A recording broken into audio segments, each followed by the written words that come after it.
Hello, hello, hello, our beautiful, beautiful friends. Thank you for being here with us. I am Hadia. HadiaLoving.com is my webpage. I invite you to go on there and sign up for your sessions and build your team, build your court. Angela, my beautiful friend Angela, who I love and adore. We've been on this journey of coaching for many, many years. We went to school together. That's how we met. 1998. It's been a lifetime. She's also a coach, spiritual healer extraordinaire. And if you'd like to work with her, let me know and I'll pass on the message. And today we are going to talk about self-caring, self-nurturing, self-loving with compassion, with kindness, and knowing and recognizing that it is valuable and important to care for yourself, to take care of yourself first, so you can take care of others. And most successful people have their coaches, their guides. Like a king has his advisors. King Arthur had his court. He had the round table. A queen has her ladies in waiting, they call them. Because life is big and there's so much to do.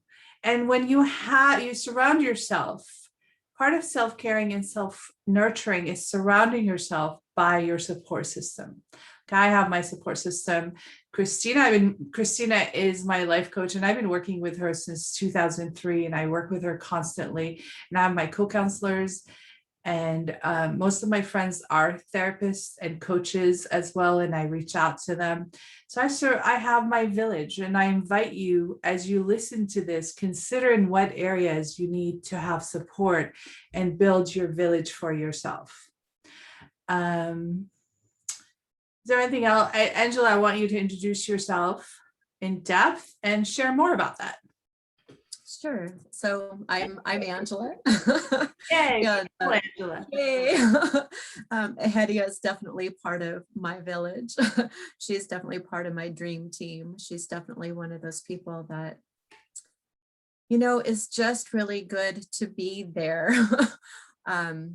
Because on our journeys in life, whatever it is that we do want support for, whatever the values are that we hold and that I hold, I also need to fill my environment with the people and the things that represent that and that support me in that journey. So Hadia is a friend, but also with the same psychology, coaching, and so many other tools definitely speaks my language.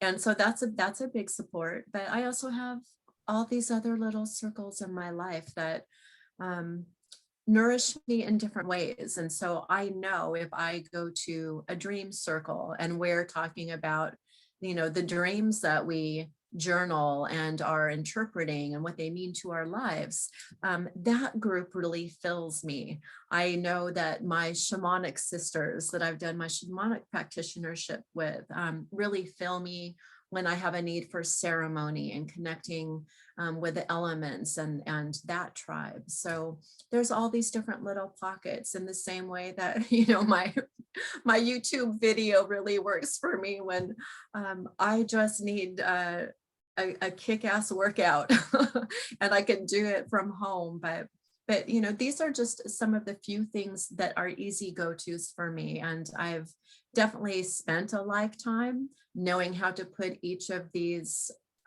different nourishing wells in place for myself. And some things I do on my own, many things I do go to others for, especially some things I can't do for myself at all. And that would include other healers and coaches, as well as people with different kinds of gifts like technology that I need a lot of support with. So the way that we can support ourselves is endless. And these are some of the ways I do support myself, as well as the healing work that I offer to my clients. And we'll just, I guess, get on with it and share a little bit more about that as we go. Yeah, so we can start covering the value of taking care of your physical body. When I was young, I used to be very, very spiritual. And I did a lot of prayer, meditation, yoga, and I lived outside of my body. And I didn't think of my body much. I mean, I was healthy, I was thin, and I loved dancing and swimming, but I didn't like really think about it. So it's important to think about what your body needs.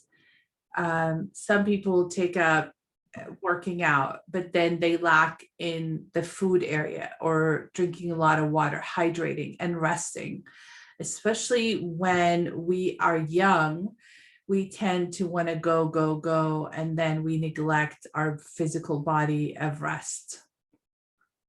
So it's important to sit down and write on a physical level how you currently take care of your body and what else you need to add, and make it become part of your nature to drink water, to drink enough water, to get enough rest, to notice when you're tired, and to allow your body to nap during the day, even if it's for 20 minutes. 20 minutes power naps are very valuable and important. And you don't have to do it every day, but if you can, do that. And then having a clean environment as well, making sure your home is clean, your car is clean. That emotionally helps us feel better about ourselves as well. And also to give yourself permission when you fall off your routine to be okay with having downtime and to get back on it. Like a lot of people I work with, they tell me that, they start a routine and then they're excited and they're energized, like they do sessions with a trainer or they join a class. When that class is over, they keep it up for a while, but then they fall off. And it's okay to fall off. And also it's important to give yourself permission to get back on the horse, to get back into your routine, because that's when it gets challenging. I usually tell people it's easy to do things when you have somebody going, come on, let's go, or there's accountability. And if you're the kind of person who needs accountability, then get that. Join a group, get an accountability partner. Do it with a friend, do it with a family member. Just say, can I text you to let you know I'm on my way to the gym? It could be something simple like that. Can I text you to let you know I'm sitting down and I'm going to read a chapter, a book for my intellectual intelligence? And then it's called bookending. You text the person before you go to the gym, or before you sit down, read a book, or before you sit down and meditate, or before you exercise, and then you text them afterwards. That's called accountability and bookending. You do it before and you do it after, when you're complete with the thing that you decided to do to take care of yourself. Some people do it for drinking water. A lot of people have a hard time drinking water. So they make an agreement with a friend or with a coach or with someone, and they're like, can I text you when I drink a glass of water, before and after? Accountability helps us get support. And I love King Arthur. For some people, he doesn't exist. I don't know if he exists or not, but I love the whole mythical King Arthur era. And he succeeded because he had his round table. He had his boys and they supported him. And they helped each other to be accountable. And that's accountability is really useful and important. You want to say something to that, Angela, or something else? Well, I mean, I guess I'm just thinking about the concept of the round table, and yeah, go for it. It's just that there's no one person that can do it all. And so back to the point of, sometimes we're going to fall off the wagon, or sometimes we come as far as we know how to on our own. And then we do need that input. So, I mean, the idea of the round table is like everyone is equal at the round table, but everyone has, there's diversity. it might look like diversity, but it also might sound like diversity. People have different experiences. You can get different kinds of feedback. Different people might be able to feed ideas to you to motivate you in new ways, or to try something that you haven't tried yet, to keep going, or to do something better than before. And it's great to have all those different partners, because you can lean on them and they can lean on you. So Yeah, and like, it is fun. Um, I work with a lot of young men who are into the gaming world. And then I love that world for many reasons. And one of them is they support each other, and that's, having support is really important. They live together, they hang out, they go out, and they support each other. And it's really good to have a team of support in your life. If you just commit to going out and walking, get a dog or get a cat. Nowadays, people are walking their cats, and have been, with leashes. I have a neighbor who has his cat perched on his shoulder, a beautiful black cat, and they go for the walk every night like that. And it's awesome. It's like, get a little fur baby and commit yourself to go walking with that beautiful fur baby, and it would change your life. Just walking every day for half an hour, if you can do it twice a day, it's really amazing. And getting to know your neighborhood, it's really good. So make a list of the different ways you want to up level your physical self-care. And the physical self-care also includes your finances. Like, look at your finances, make a list of how much money you make and how much money you spend, and learn to live within your means. Most people live outside of their means. Most people spend more than what they make, and they live on credit cards. And that's not useful.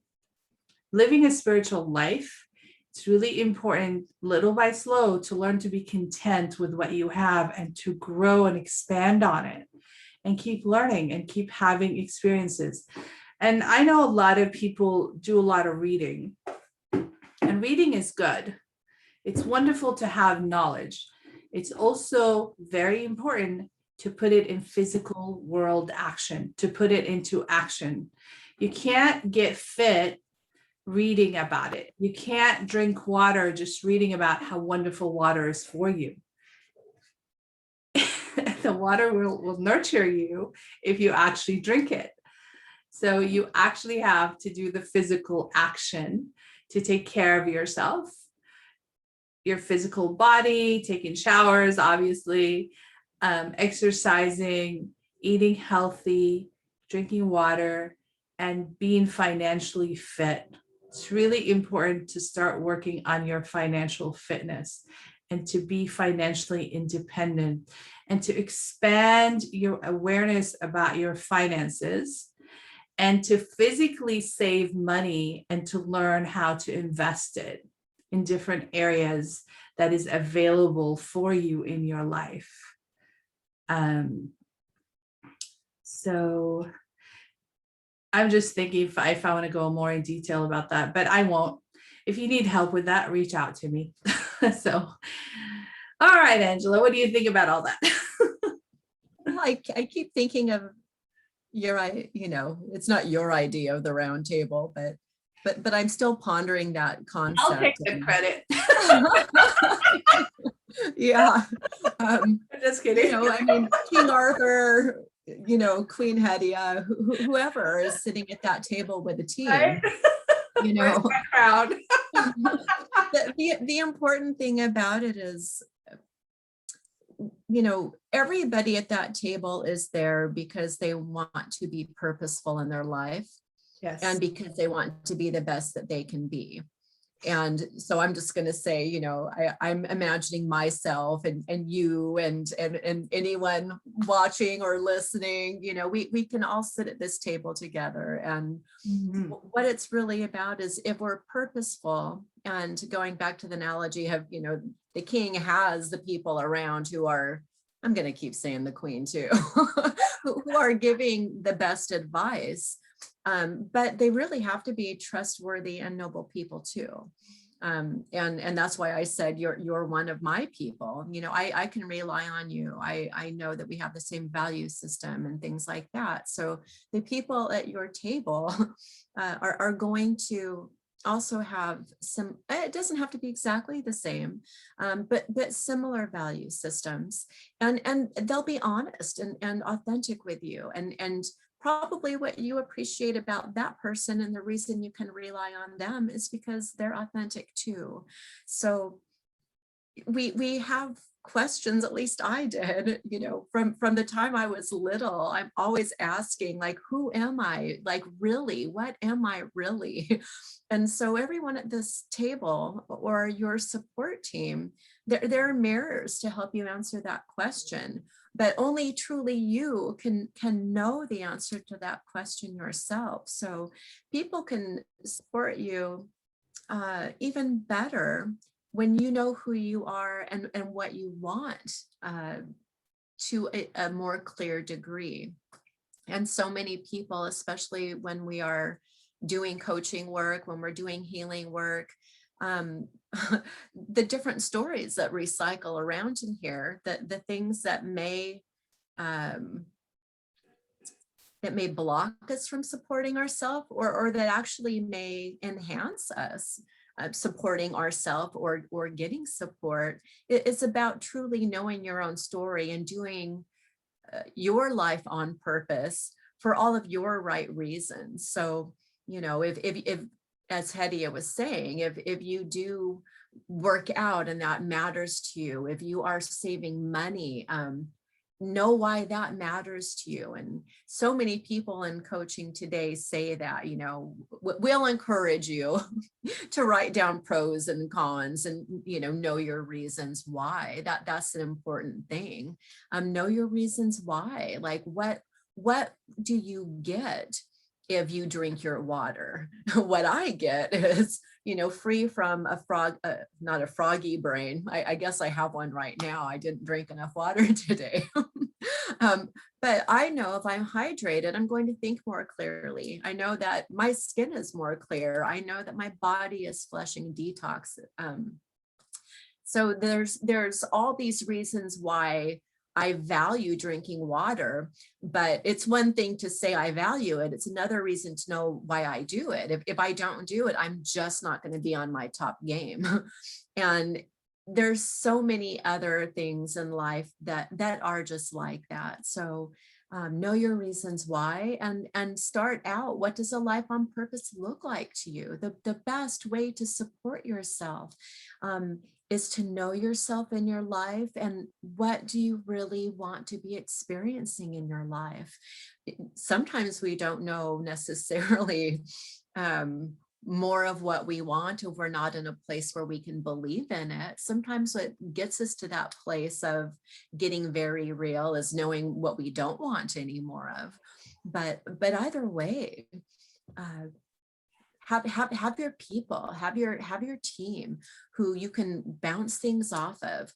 Or if you are more private, you know, you can sit at that table alone and still take a really good look in the mirror with a lot of tools. And so we talk often about stating intentions, affirmations. We talk a lot about journaling. You know, maybe a starting point is, you know, what would my ideal life look like? What are the dreams? What are the goals? You know, how if you could create anything. And, you know, there's that saying, like, dance like no one's watching. You know, it's the same. You can sit at the table with yourself and your piece of paper or whatever it might be, or a friend, you know, who you can call. And we did something like this at the University of Santa Monica. I remember one of the counseling trios where we had a trio, because one person would act as a counselor, one person was a neutral observer, another person would speak, and we'd rotate. But I remember so clearly one that was about sharing your dream. Like, what would your very best day look like? And I said whatever mine was. And then the next person that went, like, it was just dripping rich with color and texture, and, right down to like, I'm waking up in 1,000 thread, Egyptian sheets. They're so soft and silky on my skin. My partner is next to me. I mean, right away, after hearing this dream, I was like, wow, I could do better to state my dream. But just to give a sense of it, like, really think, what would my fullest life look like? What would be there? Who would be there with me? How would I feel? More than anything, what's the feeling in that moment? And that's just right there a great place to start. And it's not the dream that your parents have for you that you might be trying to live out, or that your partner has for you. Oftentimes we might get to a point when we don't know how to support ourselves because we've stopped doing things for ourselves at some point. We're trying so much to make everyone else happy. So this is a way to kind of kickstart again. What is it that makes you feel on purpose, that makes you feel alive, that makes you feel like that life, even just waking up in those sheets with that partner? I don't even know who that partner is, but already that seems so much better. That's a good place to start. And you have to be really authentic that this is really what you want. This is what makes you feel alive, and know that for yourself. So that's a good starting point. And again, in a practical coaching way, it can start with an intention, it can start with an affirmation, and then it can start with a simple, a simple dream vision that you might do alone, that you might write down, or that you might share with a friend that's trusting, and a friend that's going to support you and has supported you in living your best life. Always go to somebody that is just as fired up about you living your dream life as you are. I love that. And I love that you talked about experiences. A lot of people deny themselves experiences because they either grow up in an environment that tells you, oh, you can't do this, you shouldn't do that.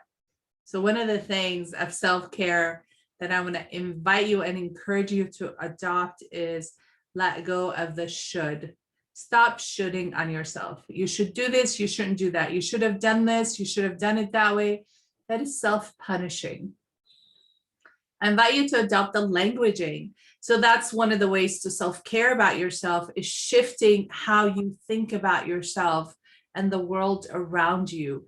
Notice your thoughts and the words you use. Are they punishing? Are they putting you down? Are they abusing you and abusing others? Are they kind? Are they gentle? Are they supportive? So one of the supportive ways, instead of saying I should have, saying I had an experience and this experience worked out, or this experience didn't work out. And what can I learn from this experience? Allow yourself to have as many experiences as possible. I was sharing with someone, I don't know, time and space. I went on a hot air balloon ride for one of my birthdays a few years back. And it's something that I've always wanted to do. And I loved it. It was so beautiful, so serene up in the clouds. It was amazing. And I recommend it. And I was sharing with someone, that person, I don't even know who it was. The person was like, oh, I would never do that. That sounds too scary. I'm like, what? It was the most surreal, peaceful, like breathtaking experience that I've had in my lifetime. And I've had other great experiences as well, but that was one of them for sure. And I would do it again and again. And I was like, well, how do you know you wouldn't like it? You didn't even try it. Like, oh, I just know. And taking that position of, oh, I just know this doesn't work. I just know this is going to be great. You're setting yourself up for disappointment, and you're denying yourself not having experiences. So the one thing I did not like about being in that basket in the hot air balloon, there was too many people and too much talking. Like when I go again, I'm going to make sure that I'm just going to tell the people that I book with, I don't want a lot of talking. Like, I like to be in the silence a lot. And I just like to take in the environment and communicate quietly. Not that I don't like talking. Obviously, I enjoy talking, but to me, not always. So I learned that I enjoyed that experience and I would like to modify it. There are some things about it I liked and some things about it I didn't like. I didn't like all the talking. And also the landing. Like, now I'm prepared. I know what that's gonna be. When we landed, I hurt my knee, and because I wasn't ready. I wasn't prepared. Nobody talks about it till just before we let. They're like, "Oh, brace yourself. We're gonna be landing." I'm just like, "What?" Nobody talked. And I saw a bunch of videos. So allowing yourself to have experiences. Stop saying, I don't do this and I'm not that kind of person and that's not who I am. You don't know who you are until you try. Part of self-caring, self-nurturing is to try and experience, have as many life experiences as you can. And if you say you don't want to do something and that thing scares you, that's the thing I encourage you to do. Go after what scares you. You might find that it's actually the right thing for you. I don't know if you guys know who Dyer is. Angela and I know who Dyer is. He used to always say, "Oh, I'm not a yoga person. I don't do yoga." He used to say that for years. And he started doing yoga and he goes, "I love yoga. Yoga is amazing." And it took him years, and I don't know him personally. I just enjoy his books and his talks. He passed on in physical form, and he's an amazing teacher. He is actually the first teacher I listened to in my early 20s and got me on this path. Him and Bernard Shaw, Dr. Bernard Shaw, brilliant people. So open yourself up to get to know yourself by having life experiences, by trying different things. And this is how you get to know yourself. I like what you said, Hadia. No, go ahead. No, please. I like what you said. Also just about, we have experiences, but it's also that even for me, at 50 something, like I've had a lot of time to practice what I do in life and to try the things that I didn't think were me, doing the things I should, and I find more and more all the time that there's not really a lot that's off the table for me in as far as the experiences I allow myself.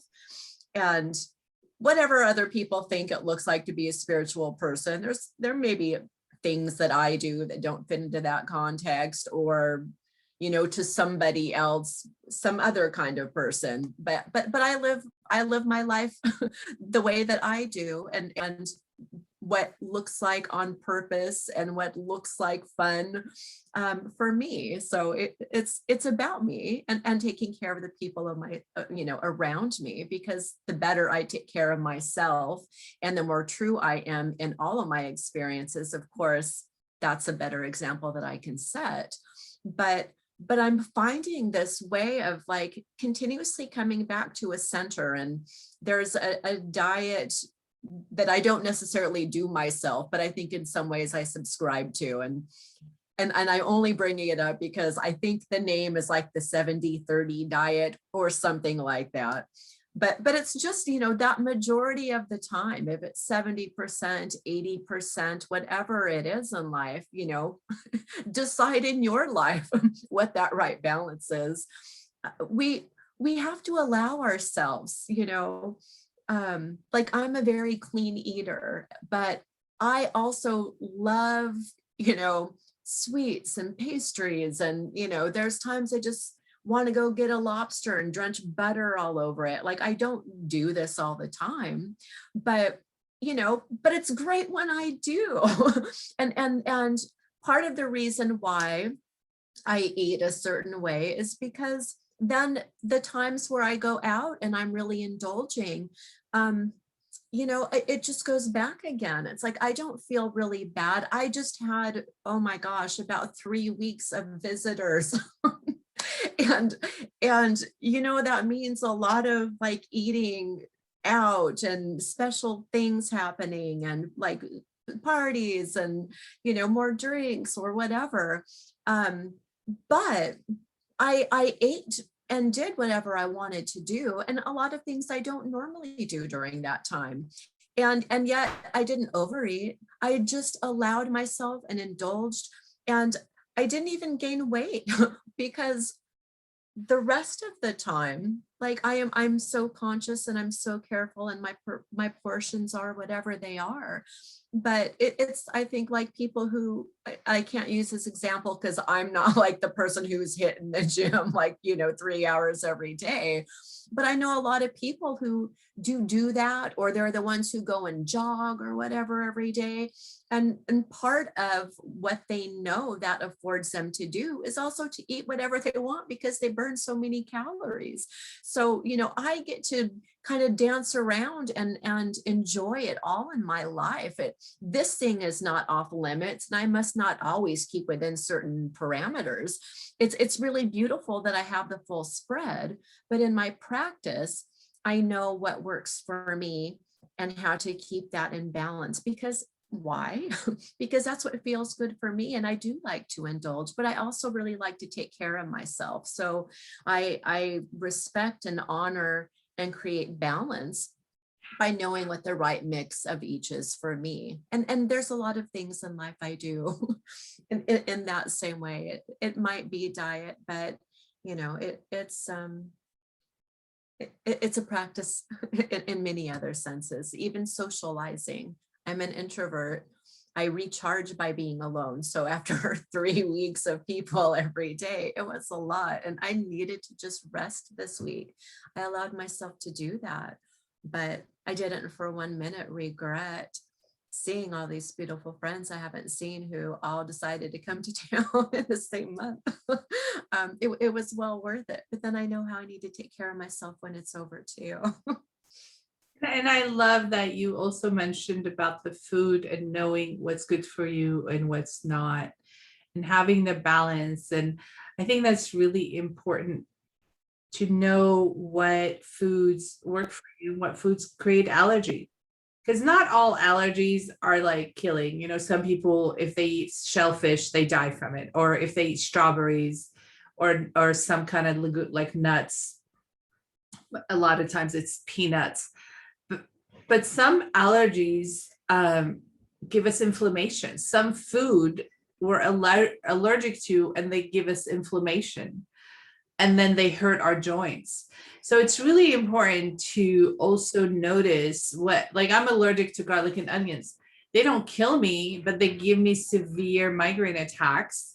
And if I was to eat garlic for a few days in a row, not only do I get migraine attacks, I'm dizzy. I can't get out of bed. Like I totally lose my equilibrium, and I get dizziness, and then I start throwing up. It's really horrible. And for most people, garlic and onions is really good and healthy. And it's like what do they call it? The antibiotics for their body. It attacks my body. And so like go get tested for allergies for all kind. I spent thousands of dollars like literally getting tested for the different allergies. I have allergies for oranges and tomatoes. It doesn't mean I don't eat oranges because I just get severe cramps and it just hurts. I start screaming. I used to love to drink orange juice. In the US, we love drinking orange juice in the morning. And I'm one of those people who can't do that. And I miss it.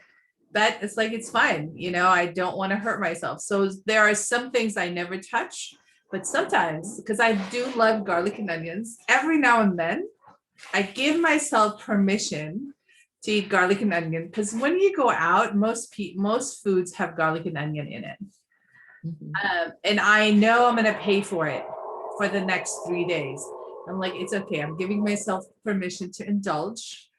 And I'll be sick. And I make sure like I have the time off. So it's negotiating with what works for you, what doesn't, when you want to indulge and when you can't indulge. But get to know yourself. Like, I love you're talking about that, Angela. Get to know who you are. Get to know what foods work for you. Even with water. Nowadays, we have so many different bottled water, so many brands, and they're different. Some water, I test things all the time. Some water bottle doesn't work for me. It gives me a stomach ache. I don't know why, it just does. And some doesn't. Some makes my body happy. So take the time to drink and eat different things and see how your body reacts to it. That's actually, I mean, a good protocol for life too, you know, talking about the practice of 70-30 or however it is. It's just, we've said before, like we're scientists in our own life. So we can do our experiments with food. You know, I also have allergies. I also know I can eat like a little bit of cheese and then I'm done, you know. And like I have a friend, one of the ones who's still in town, but she'll be here longer. so I'm going to go see her for dinner. But now I'm at the point where I said, you know, like now my diet is restricted again, and she's fine with that, and that's taking care. But I also know my reason why is, you know, like, well, I watch what I eat because there is some wanting to take care of my body involved in that on different levels. I want to maintain a certain weight for the reasons that I feel better and I like myself, I know, at a certain weight. But it's also, I don't feel good if I have too much of certain things, or to your point, there are things that I eat that, like, I will get hives, my throat will swell up. That's just a bad idea. And, you know, food is an easy one because if you break out in hives, you know, it's not good. You can only, if you have a migraine, it's going to put you down. But we can test other things in life, including people. You know, there are certain people that like cheese, you can do them once or twice, but after that, you don't feel very good. You know, it takes too much out of you. So just in so many ways, whatever experiences give you energy or take energy, also have that awareness. What people nourish you or deplete you, have that awareness. It doesn't mean cut them out entirely, but know what percentage of the time or how much of your energy can you spend before it takes more from you than it's worth. I love that you opened that door. That's why I teach my young my young clients when they start dating. I'm like, notice if that person adds to your life, not that they're adding time or money, like notice who you are energetically. Are you happier or do you get depressed? Like, I had a friend who is still in my life. I love and adore, and I'm going to make up a name. Let's just say his name. Give me a name, Angela. Bart. Okay, Bart. Yes. So random. Yeah. And I used to say, you know, I love Bart, but I can only be around Bart for like 2 hours, more than a week, more than 2 hours a week. It was way too much. I didn't feel well. And I have friends who I can talk like you, Angela. You and I can talk for hours and I feel inspired and energized. And I'm like, man, we should live in this. I've been asking you for years. Like, come on, move. We make great roommates and we can travel together. And so notice if people add energy to your life. Notice, do they, especially if you start dating, notice if that person, is your life like getting better? Are you connected to your family? Are you making more money? Are you feeling more beautiful? Are you feeling more sexy? Are you feeling smarter and brilliant? Or do you feel let down? Do you feel bad? Do you feel depressed? Years ago, I was getting to know this guy, and it was just over the phone. He was living in a different state, and our families are like, oh, you guys should start talking. And I'd get off the phone and I'd feel like awful. And that was in my early 30s. And I'll be like, ugh. And one of my friends sent me this thing about narcissistic people. And I read, and I'm like, oh my God, I feel that way when I get off the phone. And I just stopped talking to him after 2 weeks. And he called me. He's like, what's going on? Why aren't you answering? I'm like, I'm done. Like, I just did not like how I was with myself and with the world around me after I talked to him. So that's really valuable. And then notice your thoughts when you read it, when you're reading something or when you're watching something. We are influenced by the world around us. You know, if you're not Netflixing, or now there's so many Hulu and I don't know, Disney, and there's so many, there's so many streaming stuff. I can't keep up. Notice when you're watching something, how are you feeling about yourself? Are you feeling better and inspired? Are you feeling less and depressed? Or are you anxious? So what you are feeding your mind and your feelings is affecting your life, your present living. If you're watching something and it's not inspiring you and it's not making you feel good, I recommend to stop watching it. If you're reading something and it's bringing you down, stop reading it. Unless you're using it to help you grieve, unless you're using it for a purpose and you're conscious about it. So grieving is really important, because when you feel lost and you can't grieve, you're freezing yourself in time and you're not open to experience and bring new energies in your life, new people, new experiences. It's important to invoke, and a lot of people don't know how to grieve. Grieving is one of the most important ways to take care of yourself, to take care of your physical body, your mental self, your thoughts and your feelings, your spirit and your soul. So you can free yourself and to open up your heart. Like people say, my heart is broken. Your heart is actually breaking open. It's opening so you can release the pain and invite new, beautiful life inside of your heart, inside of your life, with your living, being alive. And I recommend, if you don't know how to grieve, listen to sad songs for the purpose of grieving, of invoking tears. Watch sad movies, that's okay, but don't live there. Don't live in depression. Depression is actually being frozen. It's being depressed. Do you hear the word depressed? Depressing something. You don't have movement. You're not moving. You're just a zombie in your life. So underneath depression is sadness and grief. Grieving needs to happen. When you're depressed, you are stuck. You're just stuck. You're stuck in your life.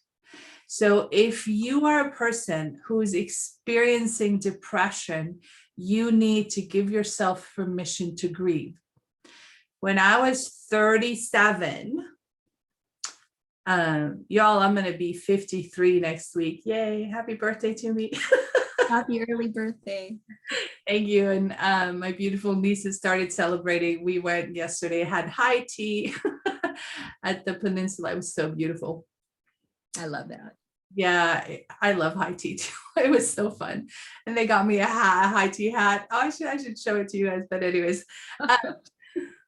so anyways, when I was 37, I spent a whole year every day. I had so much to grieve about that I haven't grieved in years. I spent every day and I cried. I didn't cry all day. It wasn't 24/7.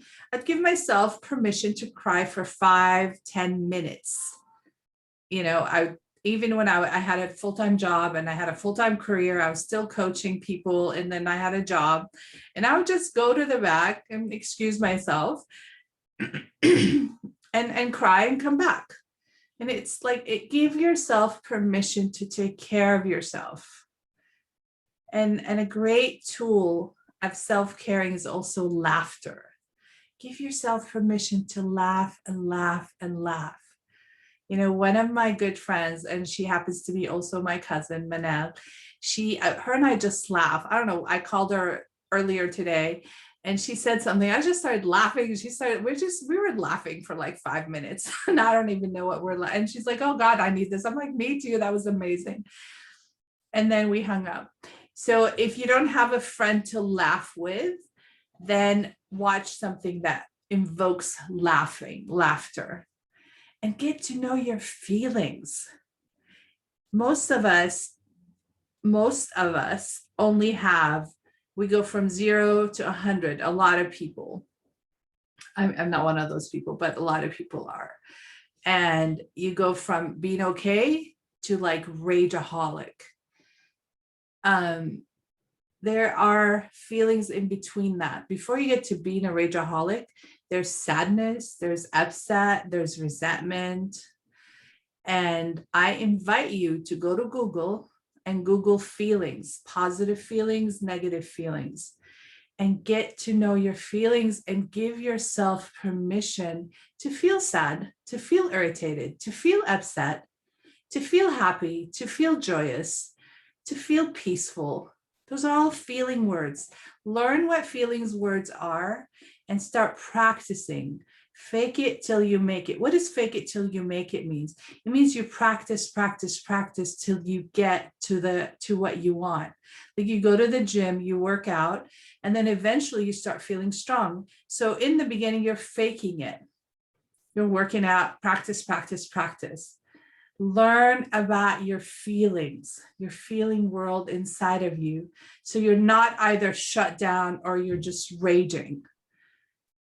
And this way you'll be a balanced person. You'll have a full life and your life will feel rich to you.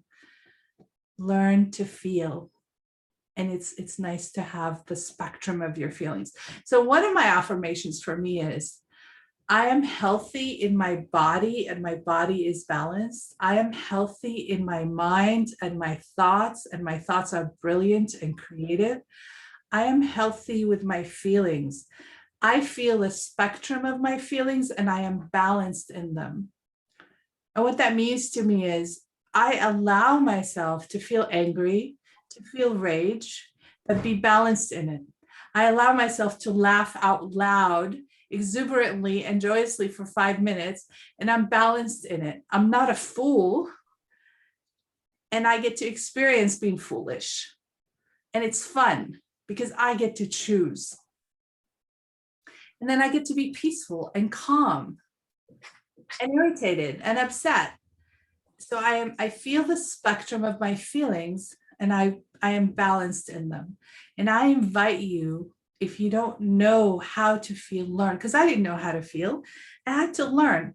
I call University of Santa Monica Feeling School. I'm like, okay. For years, I called it the Feeling School. They taught me how to feel, and I'm grateful. It's nice to feel life. It's nice to go for a walk and feel the breeze on my skin and be like, oh, that's delicious. That feels serene and sweet and alive. And you can have more than one feeling at a time. You can feel peaceful and upset at the same time. Because we're dimensional beings. We have a body and a mind and an emotion and a spirit and a soul. And your body could be tired, but your feelings could be joyous and peaceful. Your mind could be irritated and your body could feel rested. So I think that's part of really getting to know yourself and love yourself and being authentic, because we are that wide spectrum. And if we feel one way, don't have to glom onto that to the exclusion of all the other ways. And it's so valuable then, as you're saying, some people might go from, I don't remember the speed gauge that you that you listed, but if you start out at 0 and you're at 150 in 2 seconds, um, get to know that voice. Like, just watch it, hear it, see where it's coming from. It might feel like it's you in that moment. It might be a past you, it might be a story someone else has fed you, but it's just one part of many, many, many parts. And more than it being you, it's an experience you are having. I know we talked a little bit about language in another video, and I just made the point there, I'll make again, that so many languages outside of English will say, I am experiencing sadness. Whereas we say, like, I am in English, I am sad, I am mad, I am, whatever the next thing is. But, we are not those things. We are many, many things. Those things are experiences and feelings that we have that will pass through us. And in the next moment, there's another one. Or as you mentioned, as we go through a process, for example, a grieving process, we might be mad first. And then when we get into our hearts a little bit and we let that, stage go by, like, we might find underneath that, then there's sadness. But then we might find underneath that, then there's the love and the gratitude and the appreciation. And none of these things are separate from each other. They're just different layers of the same feeling. But we have to know ourselves and be authentic and allow the full spectrum, and not think just one is who we are, what we are, or all there ever will be.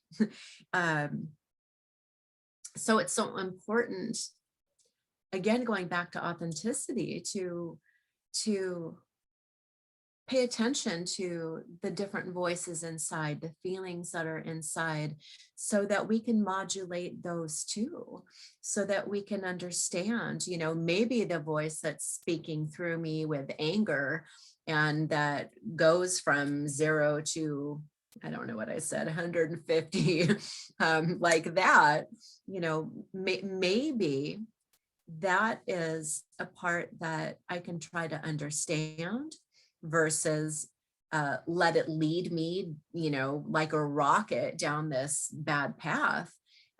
Maybe I can understand where that quick anger came from. Maybe I can understand that this part has been hurt. Maybe I can understand where in the past, the reactivity, the big presence, the blowing up, the whatever, whatever it may be, maybe that actually seemed like a means of protecting yourself. And you just know it doesn't work anymore.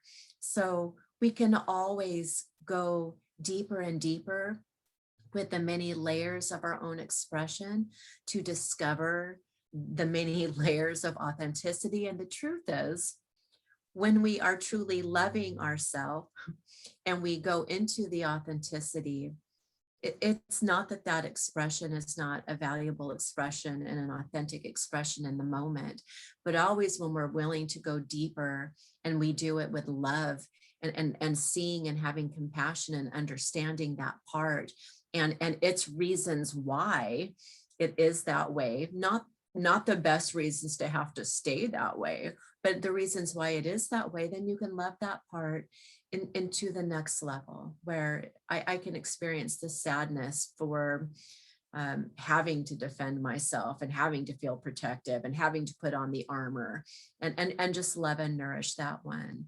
And then that one maybe didn't feel like it was enough, and that's why it puffed up. But now you're there to hold yourself and tell that part, And I am enough, and I'm sorry you went through something that difficult. And like everything else in the world, we kind of know that we're there and we're closer to home and closer to authenticity, because even if our heart does feel sometimes like it's going to break, it's not that dissimilar to when it feels like it's going to explode because we are receiving so much love, because we're getting so much joy and value out of a circumstance or a relationship or an experience, or even a prayer, whatever it might be. So all of these things are true and authentic parts of who we are, but support yourself in not just getting taken away, through a rushing stream of one feeling, of one emotion, of one way of identifying. Like allow yourself to experience and to modulate those many layers of who you are. And sometimes those are the voices in your head. Sometimes those are the feelings that accommodate your voices. And then it's also knowing, again, from an authentic place, of really wanting to get back into the love, the joy, whatever your value of an experience or a feeling or a belief is. Take yourself to the place where you know, again, how to ask for what you need. As we're talking about support, you might ask yourself, what do I need right now? or you might go to another and say, what do I need right now? And when we don't know, again, there's exercises, or there are people in our lives, or there are coaches or trainers, or whatever the case may be for each circumstance, to help guide and navigate.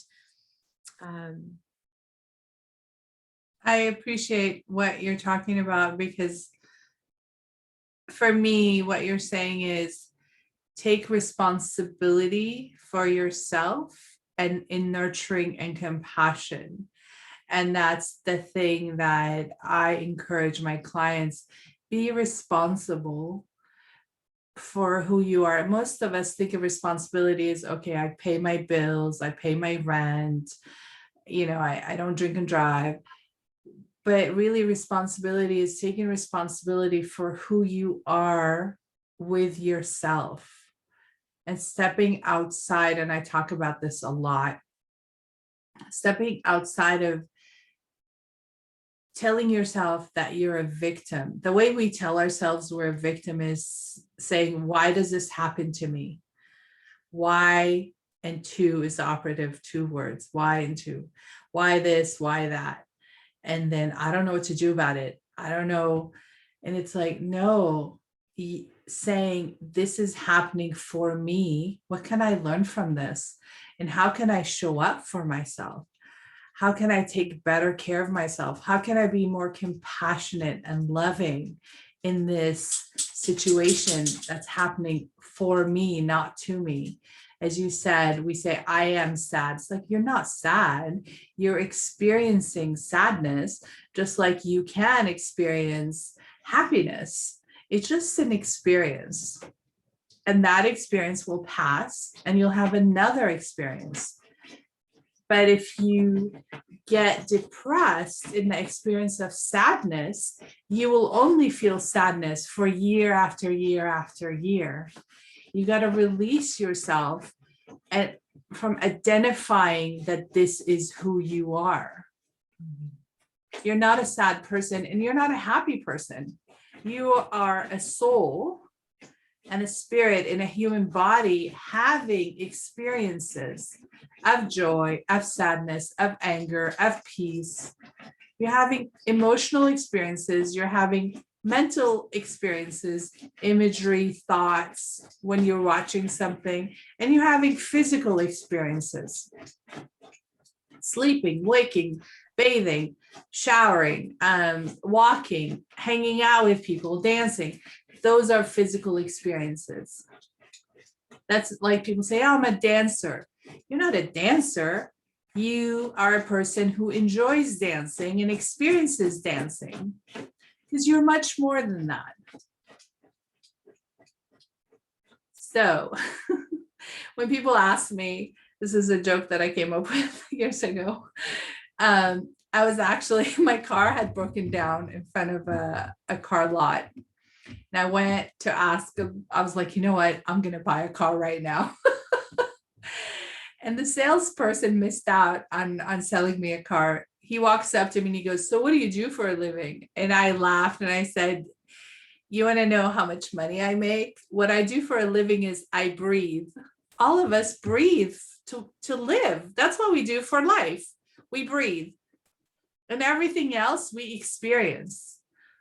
And he missed out and he just was flustered and he walked away from me. I'm like, that foolish guy missed out. And because I was like done. My car kept breaking down.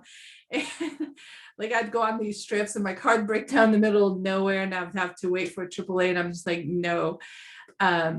If he really saw me as a soul in a human body, having a human experience, I would have walked out with a car that day. But for my good, it didn't happen. Also, things happen for the best. So we breathe. We are a soul and we breathe into this body, the body that you have. And with that breath, you create life. And the life that you're creating are experiences that you are having. And what story are you going to tell yourself about your experiences or lack of them? And that is up to you. That's where you choose to take responsibility for your life. Responsible.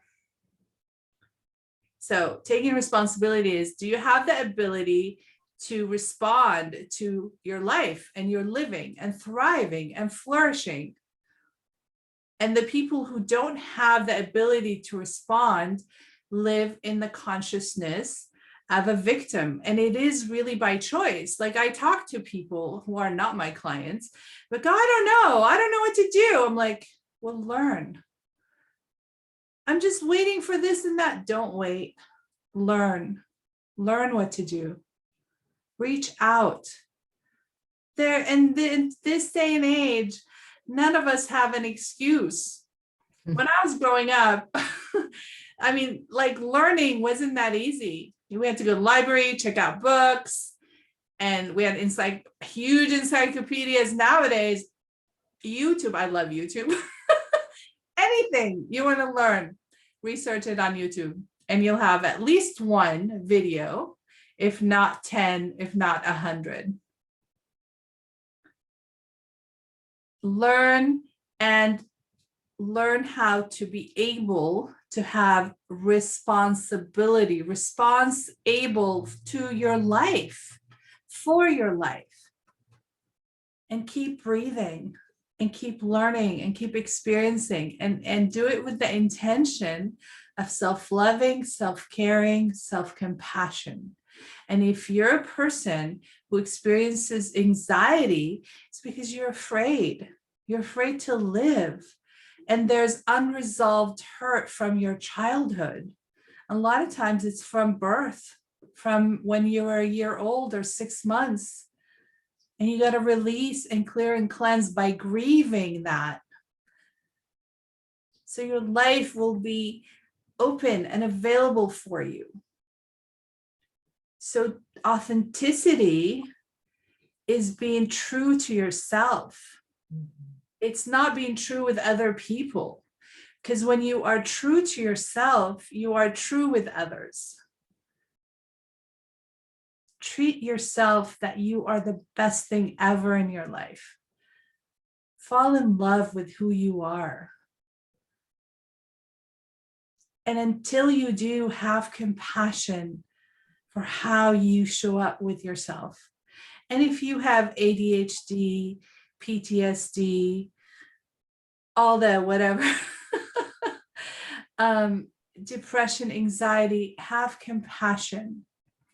Dyslexia, I have learning challenges, and I have compassion for myself, and I get support.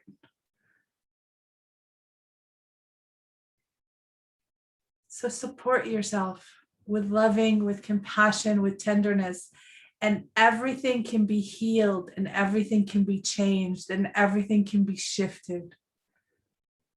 Recently, one of my friends she was this is very recent, like last week recent.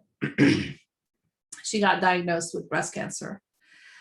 And we were talking about it, and she said, I'm going to take the time to up-level my self-loving, self-caring, self-nurturing, and I'm going to heal this. And I believe that she will. And just yesterday, when I was hanging out with my beautiful nieces, I was sharing with them, they're like, yeah, this lady had breast cancer, and she did all the chemo and all that, and the breast cancer didn't go away. So she decided to go to the beach every day for 15 minutes and just put her feet in the water and visualize the ocean cleansing her body, and be at peace and in love with her body, in love with her mind, her emotions, her spirit, her soul, her life's journey. And within 6 months, the cancer went away, and she's been cancer-free for 15 years. It is possible. So I'm not recommending anything. I am not a doctor, but it is possible to clear and heal anything and everything with self-loving, self-caring, self-compassion. And my recommendation is always talk to your doctors, talk to your coaches, get support, but you have the last authority. Check in with yourself, not from a place of fear. You got to recognize, are you afraid? Is that why you're not doing chemo? Or are you choosing from a place of loving, a space of knowing inside yourself? And you're the only person who can answer that. So get to know who you truly are.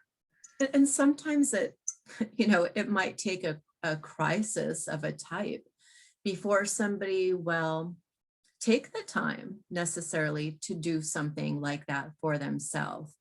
And yet it's the same idea as what I spoke of earlier, when we're thinking in our life, what does our best life look like?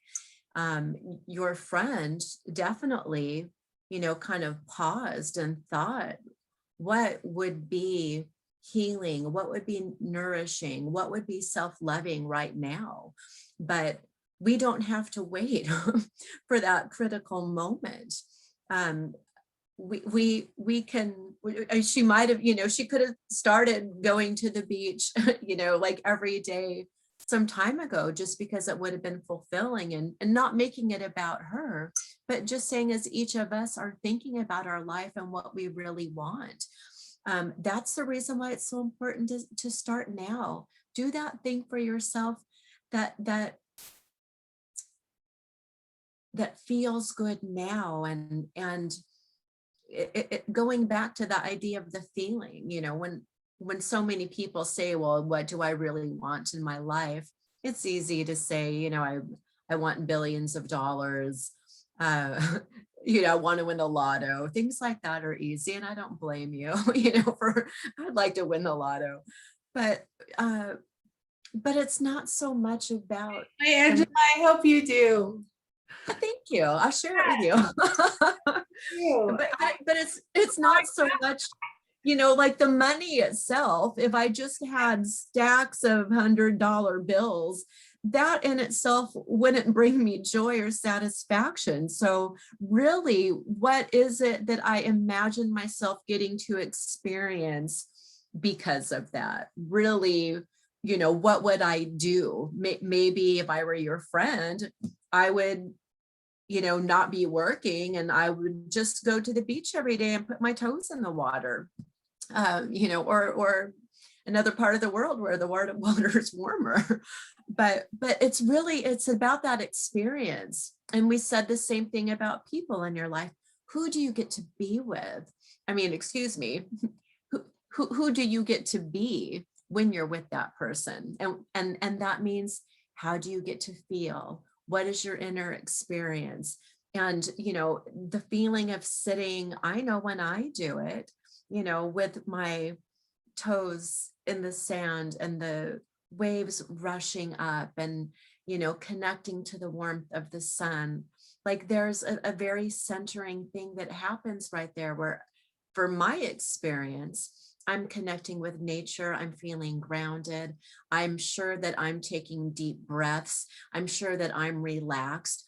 And the truth is, I think that this is really our natural state. It's not that these other expressions or feelings that we have aren't natural and authentic expressions, but feelings of hurt and anxiety and so many other things that are rampant, they are a part of our experience because things get out of balance, because we are not all expressing our authentic nature with one another all the time, which is loving.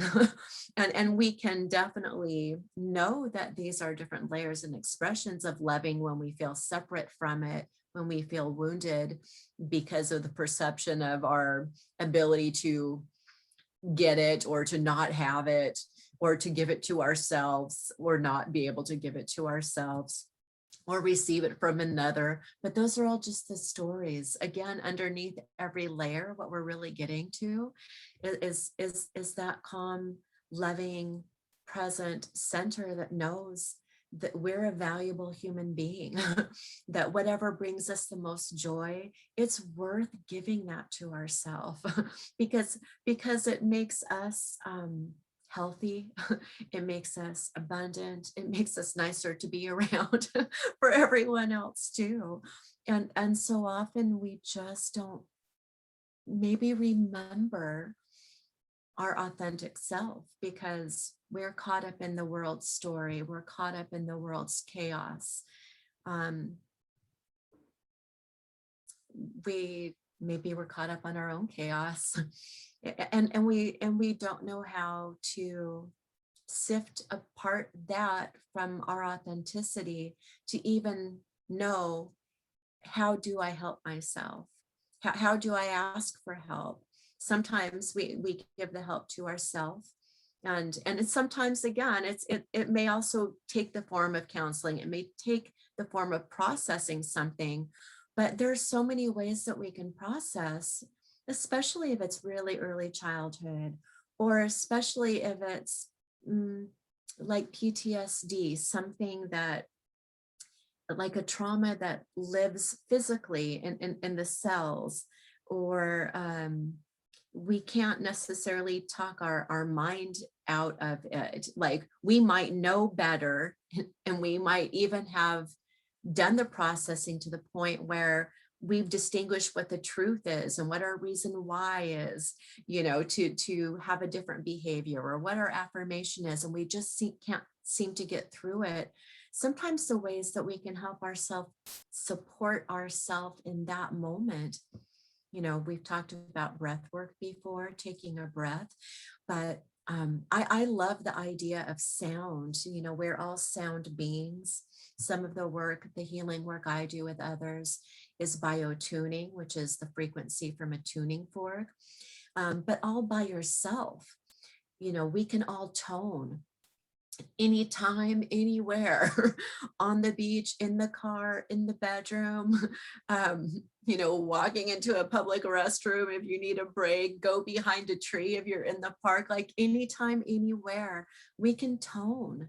And what toning is just making a vocalization.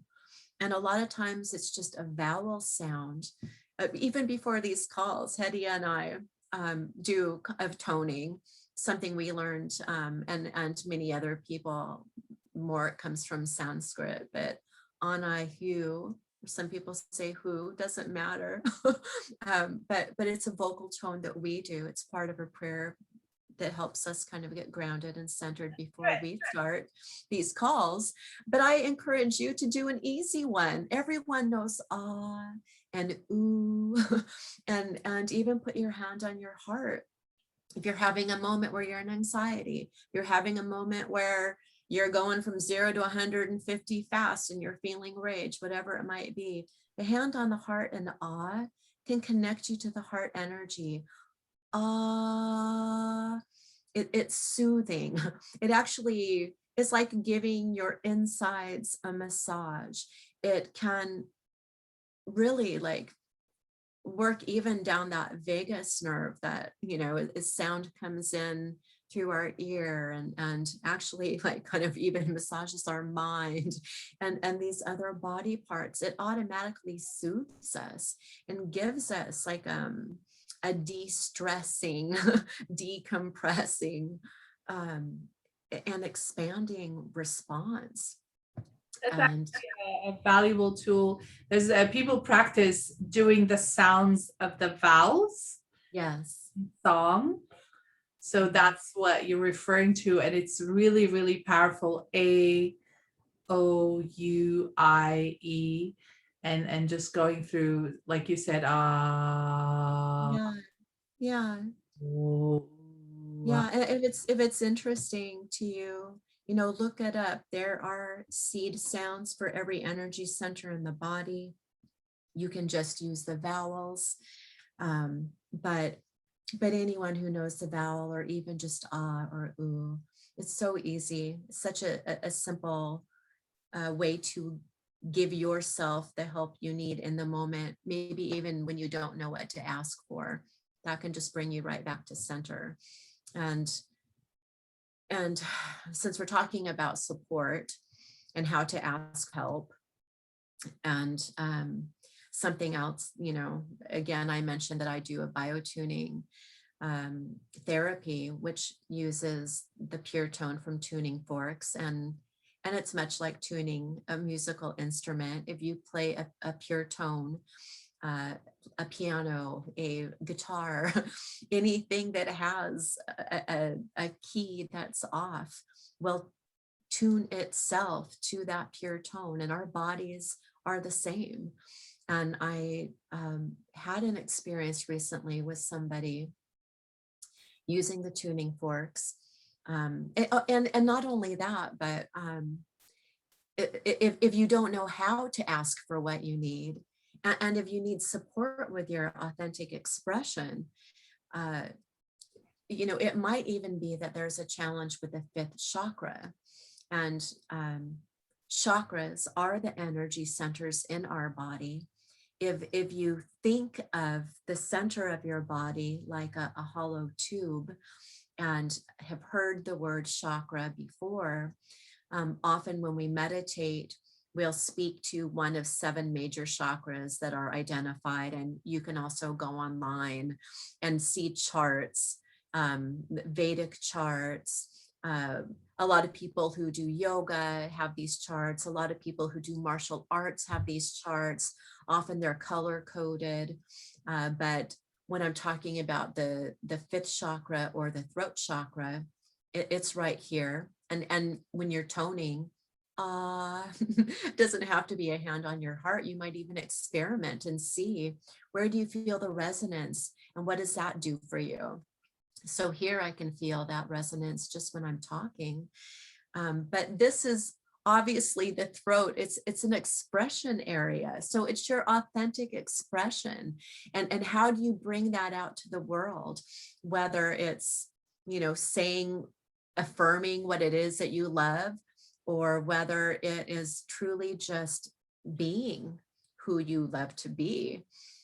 Often asking for help. If you are blocked in doing that, and you don't know how to do that, and you don't know how to freely express yourself, using a tuning fork in the area of the throat is also a really beautiful way to tune the energy field of your body back into alignment with the part that does know. And it doesn't necessarily require a mental process. It's really just unblocking. I call them photons.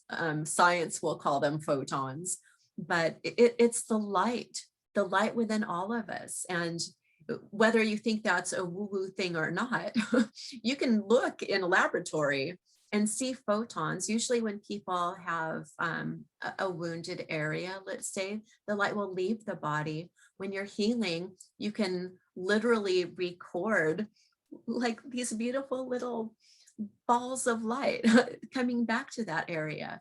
And when we are out of balance or unwell in any way, the photons, kind of just like silt in a river, will get piled up in the channels and the streams of our body, and of our energy body. So we actually are moving those photons and that light back through, and it energizes your body. It's just like charging your battery. We know when someone is alive and excited about what they're doing, their eyes shine, their body glows. We use that as a comment. We tell people, you're glowing right now, because it's a real thing.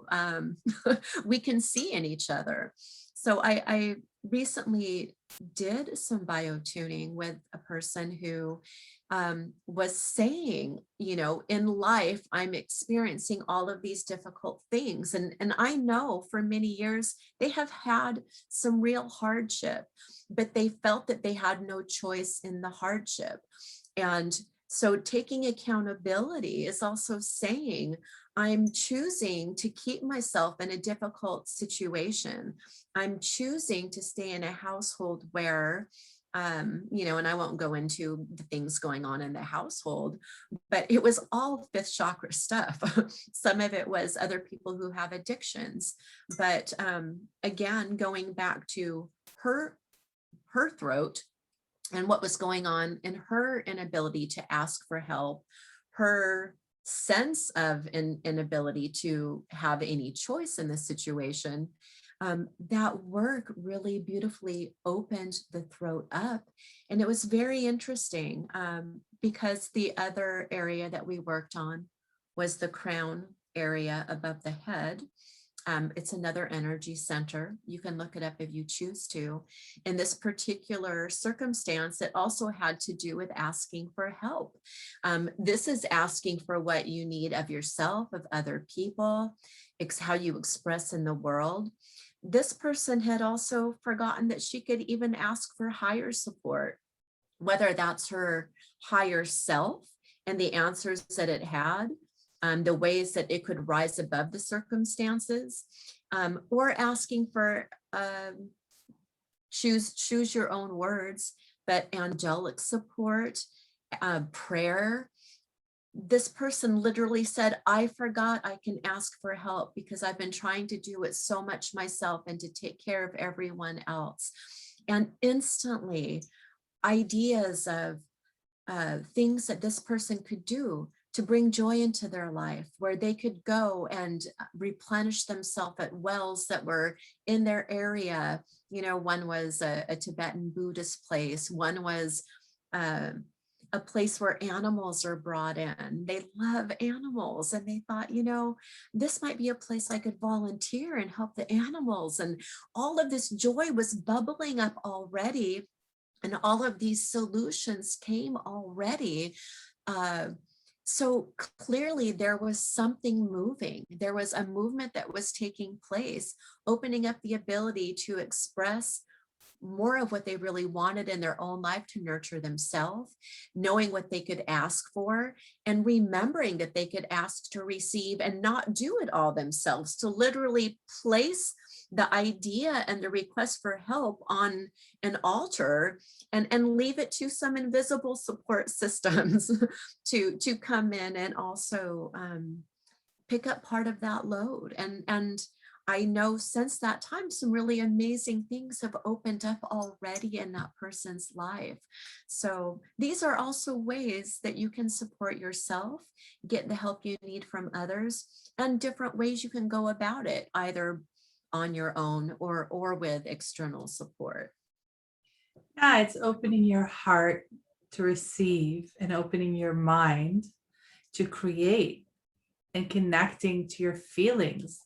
And it sounds like the person you were working with got to the possibility and the ability to respond, to be responsible, response-able. It sounded like this person was disconnected from their response to life.